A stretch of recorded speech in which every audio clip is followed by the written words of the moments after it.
ഇവിടുത്തെ ബസ് സ്റ്റാൻഡാണിത്. അയ്യോ, പച്ചക്കറി അല്ല, ഫ്രൂട്ട്സൊക്കെ ഇഷ്ടംപോലെ രണ്ട് സൈഡിലായിട്ടുണ്ട്. നമ്മൾ മുൻപൊരിക്കൽ വന്നപ്പോൾ കുറച്ച് പുറകിൽ ആ ബാക്കിലുള്ള റോട്ടിൽ കൂടെ പോകുമ്പോൾ ഉള്ളൊരു സ്ഥലത്തായിരുന്നു താമസിച്ചത്. മഴ പെയ്ത് ആകെ ചളിപൊളിയായി. ശനിയാഴ്ച ആയതുകൊണ്ട് നല്ല തിരക്കാണ്. ഷോപ്പിങ്, സ്ട്രീറ്റ് ഷോപ്പിങ്ങിലാണ് എല്ലാവരും. അങ്ങോട്ട് പോകണ്ട, അവിടെ വെള്ളക്കെട്ടാണ്. മഴ പെയ്താൽ ഉള്ള അസുഖങ്ങൾ മുഴുവൻ പിടിക്കും. ഇത് ഇവിടുത്തെ സ്റ്റേഷൻ റോഡാണ്. സ്റ്റേഷൻ റോഡിൽ കൂടെ നടക്കാം. ചെരുപ്പുകൾ, തുണിത്തരങ്ങൾ, പിന്നെ അലറയിലറ സാധനങ്ങളൊക്കെയാണ് ഈ രണ്ട് സൈഡിലും. ബാഗുകളൊക്കെ ഉണ്ടല്ലോ ഇഷ്ടം പോലെ.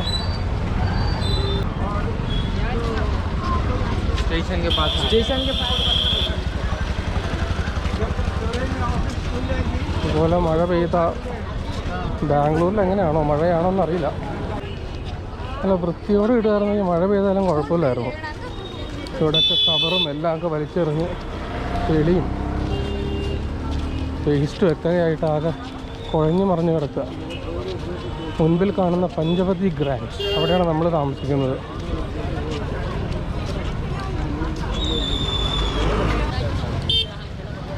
ലോക്കൽ ബിസ്ക്കറ്റ്, റസ്കൊക്കെ ബേക്ക് ചെയ്തായതുകൊണ്ട് അതൊന്നും കുഴപ്പമുണ്ടാവില്ലായിരിക്കും.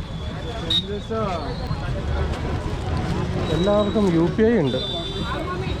ഇതുപോലെ ഷോപ്പിംഗ് സ്ഥലത്തിൽ ഇതുപോലെ വണ്ടികളെ കടത്തിവിടരുത്. ചെരുപ്പുകൾ, ഷൂസൊക്കെ ഉണ്ടല്ലോ. നമ്മുടെ ബാംഗ്ലൂരിൽ ചിപ്പേട്ടിലൊക്കെ ഉള്ള പോലത്തെ ഒരു മാർക്കറ്റ്. ഇത് സെക്കൻഡറാബാദിലാണ്. ഹൈദരാബാദ് അല്ല, സെക്കൻഡറാബാദ്. ട്വിൻ സിറ്റീസ് എന്നാണ് അറിയപ്പെടുന്നത്. രണ്ടും അടുത്തടുത്താണ്.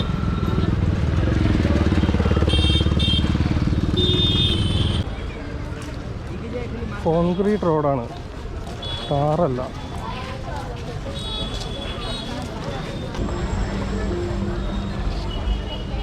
₹100 കേട്ടോ ഓരോ ഡ്രസ്സും. ഇനി ട്രാക്ക് പാൻറ്റ് ₹100.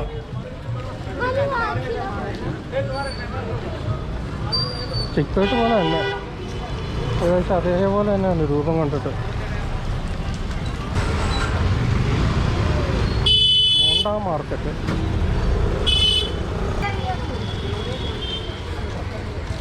ഇങ്ങോട്ട് തിരക്കത്തിരി കുറവാണ്. മാരുതി വീതി, മാരുതി റോഡ്.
നമ്മളങ്ങനെ അഫ്സൽഗഞ്ച് ബസ് സ്റ്റേഷനിൽ എത്തിയിരിക്കുകയാണ്. ഇവിടെയാണ് നമ്മൾ ഇറങ്ങേണ്ടത്.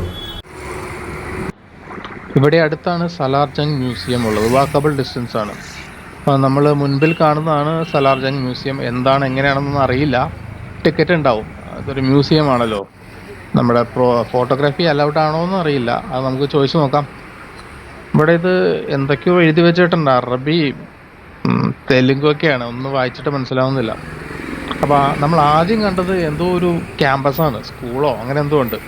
തൊട്ടടുത്ത ഗേറ്റിലാണ് ഈ സലാർ ജംഗ് മ്യൂസിയം ത്തിലേക്കുള്ള എൻട്രി. ആണ് സലാർ ജംഗ് മ്യൂസിയം. ഇംഗ്ലീഷിൽ എഴുതി വെച്ചിട്ടുണ്ട്. ഹാവ് ഭാഗ്യം. ഇപ്പുറത്ത് ഹിന്ദിയിലും ഉണ്ട് അല്ലേ, സലാർ ജംഗ് എന്നല്ല എഴുതിയേക്കണം. അതെ അതെ. അപ്പോൾ നമുക്ക് അകത്തേക്ക് കിടക്കാം. നമുക്ക് ടിക്കറ്റ് എടുക്കണം.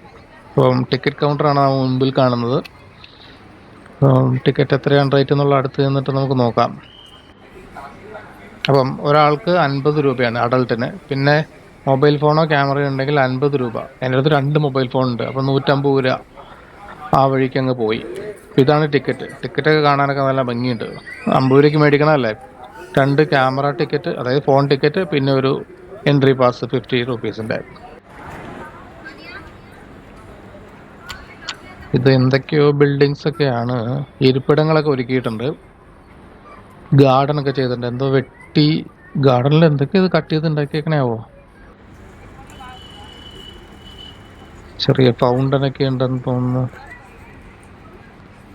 Welcome to Salar Jung museum. ഓ, അതിൻ്റെ ഒരു പ്ലാൻ അല്ലേ, ബിൽഡിംഗ് പ്ലാൻ, എന്തൊക്കെ എവിടേക്കാണ് ഉള്ളതെന്ന്. അതിന് വലിയൊരു എന്ത് കാറാണോ എന്താ വെച്ചിരിക്കുന്നത്? Escape carrying unit. ആരെസ്കേപ്പ് ചെയ്യാൻ? നമുക്കെന്തായാലും അകത്തേക്ക് കിടക്കാം. പൊതുവെ മ്യൂസിയങ്ങളൊന്നും എനിക്ക് അത്ര താല്പര്യമുള്ള സംഭവമല്ല. കാരണം ചരിത്രം അറിയാനൊക്കെ താല്പര്യമുണ്ട്. പക്ഷേ മ്യൂസിയത്തിൽ കയറി ഇങ്ങനെ ടൈം സ്പെൻഡ് ചെയ്യാന്ന് പറഞ്ഞാൽ റാണി ലക്ഷ്മിബായിയുടെ പടമല്ലേ അത്.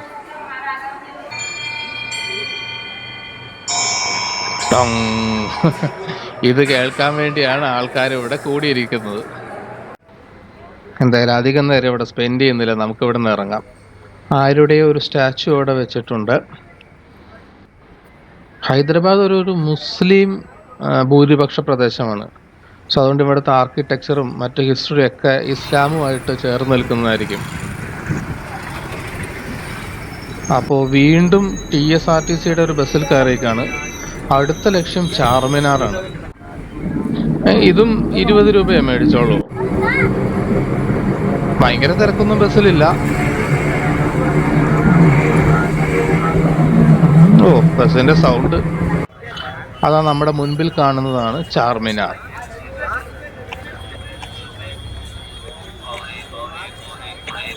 ഒത്തിരി സ്ട്രീറ്റ് വെൻഡേഴ്സ് ഉണ്ട്.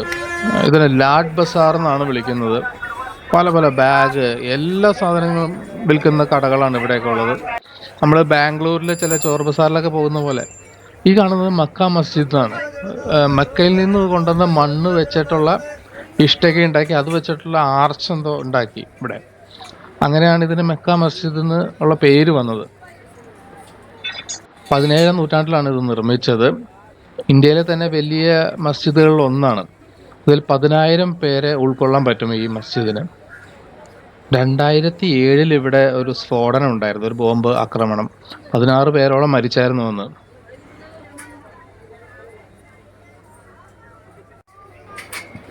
അപ്പം അതാ കാണുന്നതാണ് ചാർമിനാർ. ചാർമിനാർ എന്ന് പറഞ്ഞു കഴിഞ്ഞാൽ ചാർ മിനാർ, അതായത് 4 മിനാർ, 4 മിനാരങ്ങളുള്ള പള്ളി. പ്ലേഗ് നിർമ്മാർജ്ജനം ചെയ്തതിൻ്റെ ഓർമ്മയ്ക്കായിട്ട് 1591 നിർമ്മിച്ചതാണ് ചാർമിനാർ. 2012 ഈ സ്മാരകം ലോക ഭൂപടത്തിൽ സ്ഥാനം നേടി. കുത്തുബ് ഷാഹി രാജവംശത്തിൻ്റെ സുൽത്താൻ മുഹമ്മദ് ഷാഹി കുത്തുബ് ഷാ ആണ് ഈ സ്മാരകം സ്ഥാപിച്ചത്. ചാർമിനാറിലെ 4 മിനാരങ്ങൾ പ്രതിദാനം ചെയ്യുന്ന ഇസ്ലാമിലെ 4 ഖലീഫകളെയാണ്. ഗ്രാനൈറ്റ്, ചുണ്ണാമ്പുകല്ല്, കരിങ്കല്ല് എന്നിവ കൊണ്ടാണ് ചാർമിനാർ നിർമ്മിച്ചിരിക്കുന്നത്. ചാർമിനാറിന്റെ ഓരോ വശത്തിനും 20 മീറ്റർ നീളമാണുള്ളത്. മിനാരങ്ങൾക്ക് 48.7 മീറ്റർ നീളമുണ്ട്. മിനാരങ്ങൾക്കുള്ളിൽ 149 പടവുകളുണ്ട്. എൻട്രി ഫീ ആയിട്ട് 25 രൂപ വാങ്ങിച്ചു. ഇതാണ് ആ ടിക്കറ്റ്. ഞാൻ അകത്തേക്ക് കയറാൻ പോയില്ല. കുറച്ച് കയറി, 3-4 സ്റ്റെപ്പ് കയറിയപ്പോൾ ശരിയല്ലാന്ന് തോന്നി. കാരണം വളരെ ഇടുങ്ങിയ സ്റ്റെപ്സാണ്, രണ്ട് സൈഡും വാളാണ്. നമുക്കൊരു ക്ലോസ്ട്രോഫോബിക്, ഞാനൊരു ക്ലോസ്ട്രോഫോബിയ ഉള്ളതുകൊണ്ട് ഇടുങ്ങിയ സ്ഥലത്തിൽ എനിക്ക് ഭയങ്കര ബുദ്ധിമുട്ടാണ്. ഞാൻ അതുകൊണ്ട് അപ്പം തന്നെ തിരിച്ചിറങ്ങിയത്. എന്തൊക്കെയോ റെനോവേഷൻ വർക്കൊക്കെ നടക്കുന്നുണ്ട്. ഭയങ്കര നോയ്സി പ്ലേസ് ആണ്. എന്തൊരു തിരക്കാണോ വീക്ക് ഡേ ആയിട്ടും. പ്രത്യേകിച്ച് ഈ ചുറ്റുമുള്ള ഒരു മാർക്കറ്റ് ഉള്ളതുകൊണ്ടായിരിക്കാം, ലാഡ് ബസാർ ഉള്ളതുകൊണ്ടായിരിക്കാം ഇഷ്ടം പോലെ ആൾക്കാരാണ് ഇവിടെ. ഓരോ കുടയുടെ കീഴിലും ഓരോ കടകളാണ്, അതെ, ഓരോ സ്ട്രീറ്റ് വെൻഡേഴ്സാണ്. സംഭവം കൺസ്ട്രക്ഷനൊക്കെ അടിപൊളിയാണ്. 15-ാം നൂറ്റാണ്ടിലത്തെ അല്ലേ, 15-16 അല്ലേ, ആ ഒരു നൂറ്റാണ്ടിലത്തെ ഈ നിർമ്മിതി ഒത്തിരി കേട്ടിട്ടുണ്ട്. ചാർമിനാർ എന്ന് പറഞ്ഞാൽ നമുക്കൊരു ഇതുണ്ടല്ലോ, പണ്ടൊരു സിഗരറ്റ് ഉണ്ടായിരുന്നില്ലേ. ചാർമിനാറിൽ നിന്ന് വാക്കബിൾ ഡിസ്റ്റൻസിലൊരു ചൗമഹല്ല പാലസ് ഉണ്ട്. അപ്പം അവിടെ വന്നിരിക്കുകയാണ്. Timing 10 AM to 5 PM, Friday holiday. ഇവിടെയൊക്കെ ആൾക്കാരുണ്ട്. യൂട്യൂബർ ആണോ എന്ന് ഒരാളെൻ്റെ അടുത്ത് ചോദിച്ചേ. ടാക്സിക്കാരാണ് അവർ. എന്താ പറയുക, തേനീച്ച കൂടുന്ന പോലെ കൂടും.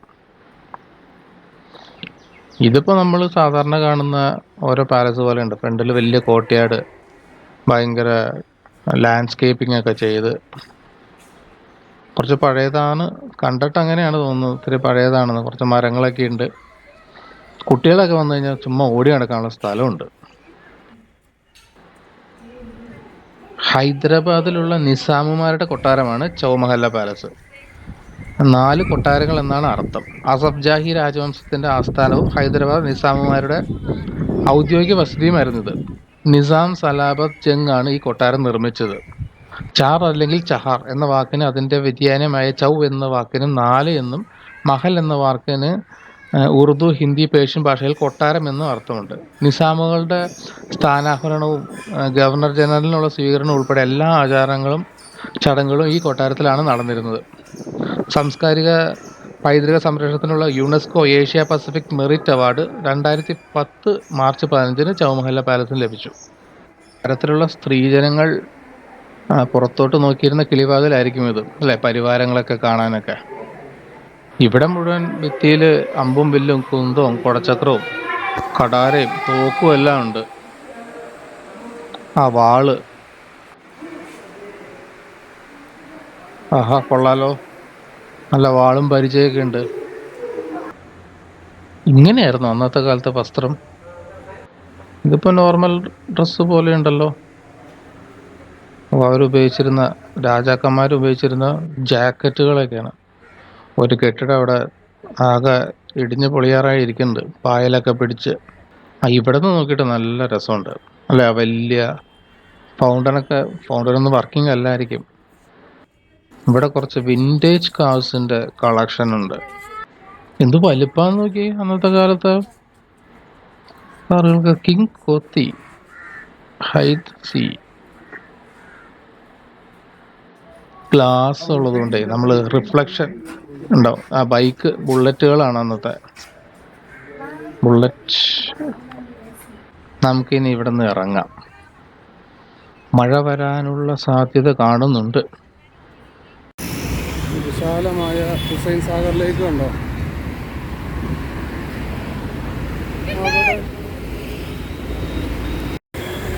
അങ്ങ് ദൂരെ BR അംബേദ്കറുടെ സ്റ്റാച്ചു കാണാം. അവിടം വരെ എത്തണമെങ്കിൽ 3-4 കിലോമീറ്റർ പോകണം. വാക്കുവയാണ് ഈ വെള്ളം കെട്ടിക്കിടക്കുന്നത്. വെള്ളം ഒഴുകി പോകാനുള്ള ഒരു ഓട്ടെങ്കിലും ഇട്ടിരുന്നെങ്കിൽ. ആദ്യം പറഞ്ഞ പോലെ തന്നെ ഇവർക്കത് മെയിൻറ്റെയിൻ ചെയ്യാൻ അറിയില്ല. ഇത്രയും നല്ല അടിപൊളി സ്ഥലം കിട്ടിയിട്ട് ഇന്ന് വൃത്തിയും വെടുപ്പാക്കിയാന്ന് ഇടാന്ന് വെച്ച് കഴിഞ്ഞാൽ അതും അറിയില്ല. എന്നാൽ വേറെ വല്ല രാജ്യക്കാർക്ക് ആയിരിക്കണം ഇതൊക്കെ. ഇത് അടിപൊളിയായിരിക്കും. ഒരു ചെറിയ പേപ്പർ കഷ്ണം പോലും അവിടെ ഇവിടെ വീട് കിടക്കുന്നത് കാണില്ല. നമ്മുടെ ജനങ്ങളുടെയും കുഴപ്പമുണ്ട് കേട്ടോ. വലിച്ചെറിയുക എന്നുള്ളത്, അത് തോന്നും വിധം വലിച്ചെറിയുക എന്നുള്ളത് നമ്മുടെ ഇന്ത്യക്കാരുടെ രക്തത്തിൽ അലിഞ്ഞ് ചേർന്നേക്കുന്ന ഒരു സംഭവമാണ്. മുറുക്കി തുപ്പ. ഈ പാൻ എന്ന് ഇവിടെ നിന്ന് നിരോധിക്കുന്ന അന്നേ നാടിൻ്റെ വൃത്തി ശരിയാവുള്ളൂ. എന്തിനു വേണ്ടിയാണ് ഈ പാൻ ഒക്കെ നിരോധിക്കേണ്ട സമയം?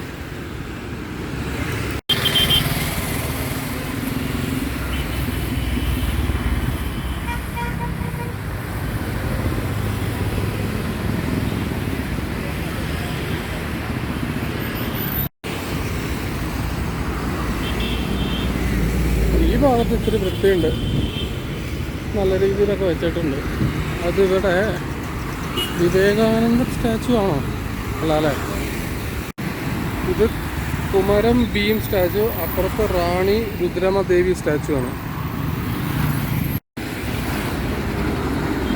കറക്റ്റ് ബസ് വന്നു. റാണി രുദ്രമ.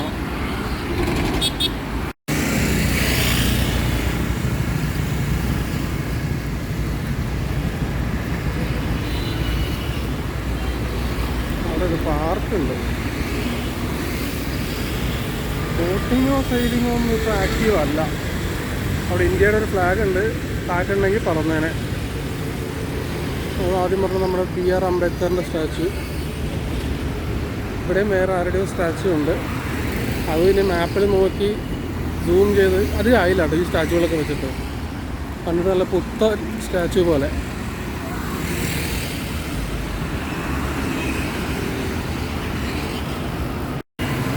സർവേപ്പള്ളി രാധാകൃഷ്ണൻ അതിൻ്റെ സ്റ്റാച്ചു ആണ്. ഒത്തിരി ഹിസ്റ്റോറിക് ഫിഗേഴ്സിൻ്റെ സ്റ്റാച്ചു അങ്ങോട്ടുണ്ട് ആ സൈഡിൽ. PR അംബേദ്കർ സ്റ്റാച്ചുവിൻ്റെ കുറച്ചുകൂടി ബാക്കിലായിട്ട് ഗൗതം ബുദ്ധയുടെ സ്റ്റാച്ചു ഉണ്ട്. നല്ല ഡിസ്റ്റൻസിലാണ്, അതുകൊണ്ട് ഇതിൽ നോക്കിയാൽ കാണില്ല.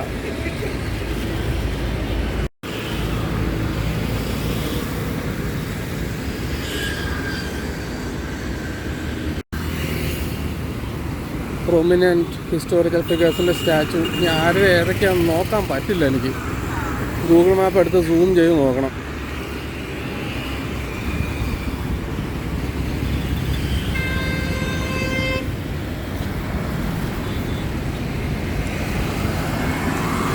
ട്രെയിനിങ് വെഹിക്കിൾ, ആർമിയുടെ വണ്ടി.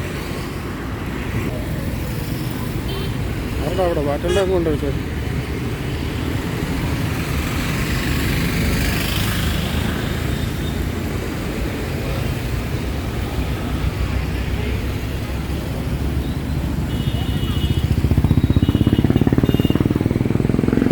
ഒറിജിനൽ ടാങ്കാണോ റെപ്ലിക്കയാണോ?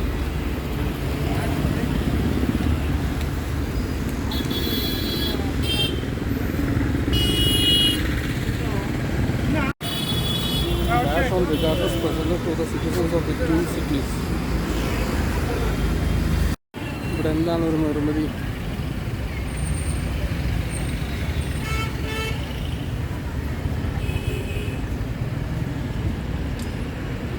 ബീച്ചല്ലോ, എന്താണ് ലേക്കിൻ്റെ സൈഡിൽ കൂടെ ആൾക്കാരൊക്കെ നടക്കുന്നൊക്കെ ഉണ്ട്. ഇപ്പം ആരുടെ സ്റ്റാച്ചു ആണോ? പേരൊക്കെ പൂമാല വെച്ച് മൂടിയേക്കാം. പേര് എഴുതിയേക്കണ തെലുങ്കില.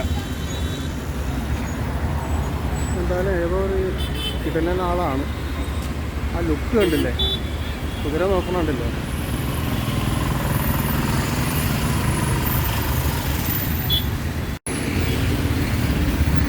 ഇത് നമ്മുടെ സ്വാമി വിവേകാനന്ദനാണ്. അതിപ്പോൾ പ്രത്യേകിച്ച് ആരും പറയണ്ട, എനിക്കറിയാം.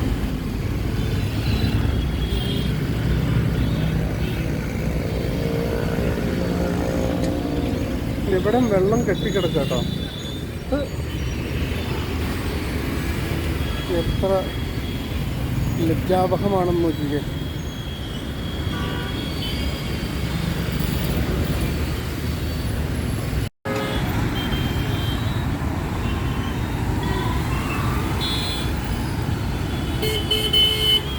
വന്നോട്ടായിട്ട് ആംബുലൻസ് എന്തിനാ വന്ന ഒരാളെ അവിടെ താങ്ങി പിടിച്ചുകൊണ്ട് കൊണ്ടുപോകുന്നുണ്ടായിരുന്നു. നേരം അങ്ങനെ ഇരുട്ടി. Lower tank bund road. ഇവിടുന്ന് ലെഫ്റ്റ് തിരിഞ്ഞ് നമ്മുടെ ഹോട്ടലിലേക്ക് പോകണമെങ്കിൽ നടന്ന് പോകണം.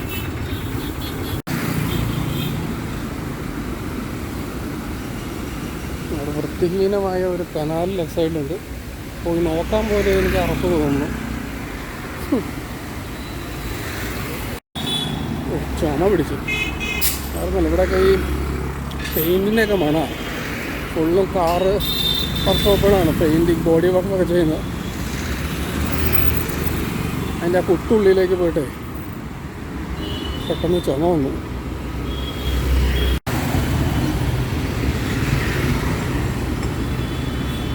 നാളെ രാത്രിയാണ് ട്രെയിൻ. അത്രയും നേരം നമ്മൾ എന്ത് ചെയ്യും എന്നല്ല, നമുക്കൊരു കാര്യം ചെയ്യാം. റെയിൽവേ സ്റ്റേഷനിലും ക്ലോക്ക് റൂമിൽ ലഗേജ് കൊടുത്തിട്ട് എന്തെങ്കിലുമൊക്കെ ചെയ്യുമെന്ന് നോക്കാം. ആൽപൈൻ ടവേഴ്സ് സംഭവം ഫുട്പാത്ത് ഉണ്ട്, പക്ഷെ മരങ്ങളൊക്കെ ഇങ്ങനെ കിടക്കുന്നുണ്ട്. അതിന് ഇടയിൽ കൂടെ ഒക്കെ എങ്ങനെ പോകാനാണ്? കോർട്ട്യാർഡ് മാരിയറ്റിൻ്റെ എന്ത് ഒരു തുരങ്കം, ഒരു പാലം മുകളിൽ.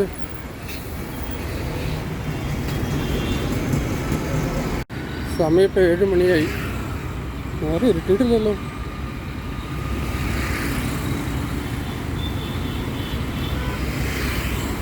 ഇനി എന്തോരം നടന്നാലാണാവോ നമ്മൾ നമ്മുടെ ഹോട്ടലിലെത്തുന്നത്? ഞാനൊരു സോഡ മേടിച്ച് കഴിച്ചതാണ്, ലെമൺ സോഡ, 20 രൂപയുടെ.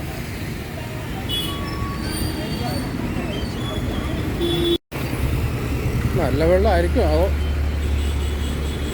തൂമിച്ച് പണി കിട്ടുമോ? വെൻഡിങ് മെഷീനിലാണ് സംഭവം. ഇവർ ഉപയോഗിക്കുന്ന വെള്ളം ഏതാണെന്നാണ് ശ്രദ്ധിക്കില്ലായിരിക്കും അല്ലേ. ഹോട്ടലാണോ അമ്പലമല്ലേ? അതിൻ്റെ മുകളിൽ എന്തൊക്കെ ഇങ്ങനത്തെ പരിപാടിയൊക്കെ ചെയ്തേക്കണം? അമ്പലം ഉണ്ടല്ലോ അതിൻ്റെ ഇടയ്ക്ക്.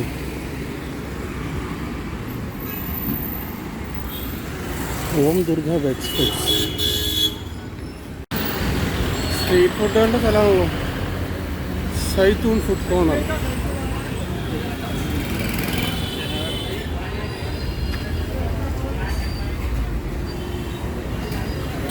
ഹോട്ടലിൽ നിന്ന് കഴിച്ചിട്ട് തന്നെ ചിലപ്പോൾ വയറിന് പിടിക്കാതെ തന്നെ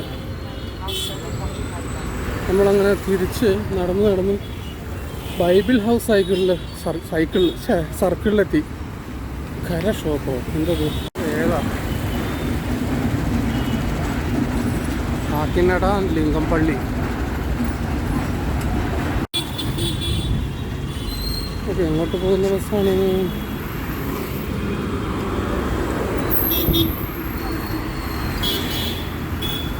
ഒരു പ്രാവശ്യം വന്നിട്ട് മറ്റു പല സിറ്റികളിൽ പോയിട്ട് അവിടുത്തെ ബസ്സിൽ യാത്ര ചെയ്യണം. പല ബസ്സുകൾ കയറി.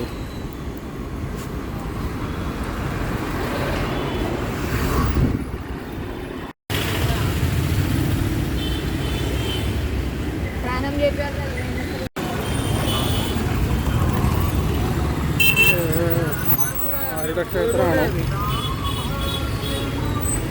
ഹനുമാൻ ക്ഷേത്രമാണ്. നമ്മളങ്ങനെ വീണ്ടും നമ്മുടെ സ്ഥലത്ത് തന്നെ എത്തിയിരിക്കുകയാണ്. ഹാവുമോർ ഐസ്ക്രീമാണ്.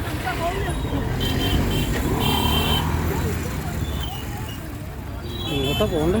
മറന്നുപോയല്ലോ. ഇവിടെ തന്നെ പഞ്ചവതി ഗ്രാൻഡ്. രാത്രി ആവാറായിട്ടും തിരക്കൊന്നും ഒട്ടും കുറവില്ല. എല്ലാ കച്ചവട സ്ഥാപനങ്ങളും മഴയൊക്കെ മാറിയിട്ട്, അതുകൊണ്ട് എല്ലാവരും നല്ല തകൃതിയായിട്ട് കച്ചവട സ്ഥാപനങ്ങളൊക്കെ ഓടിക്കൊണ്ടിരിക്കുന്നു.